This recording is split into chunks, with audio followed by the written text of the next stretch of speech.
This is a cabinet door that gets a glass insert. It's typically used in a medical facility like a hospital or a dental office or a laboratory. This is the front side of it. This is the back side. It has a rabbet that gets cut on it when it's on the CNC router. It also has a groove that's cut all the way around the perimeter that accepts a spline.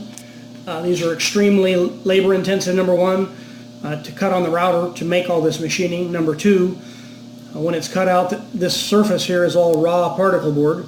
The very first step that we have to do is we have to sand that raw particle board smooth because it's really raggedy, because the core of the particle board is nasty.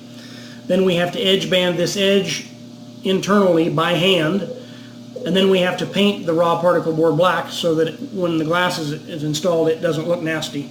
So we need a solution that eliminates all of this. So my thought is an aluminum extrusion that would cover the core entirely. So there's two ways to do this. These are samples of aluminum screen frames. The extrusion can be the same, but there's two different ways to join them. One is with a butt joint in the corner where you have a plastic corner block, and the second is where you have a miter joint in the corner, and there's also a plastic L-shaped block that goes inside the extrusion and holds it all together. The shape of the extrusion can be the same.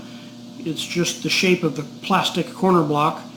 It would be probably easier for most people to join the corners together with a butt joint than a miter.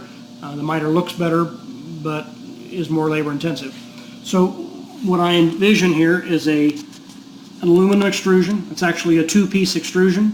There's an exterior frame that's kind of a more complicated shape, and there's a piece of interior trim that's just a little L-shaped piece. Both extrusions are held onto the door core by VHB tape. The extrusion has a little groove that accepts a glass retainer. The glass retainer is a piece of clear plastic rubber material that's made by Hefla. And so there you can see the entire, this would be a cross section of the program. Here is that glass retainer that Hefla makes that would go in that groove.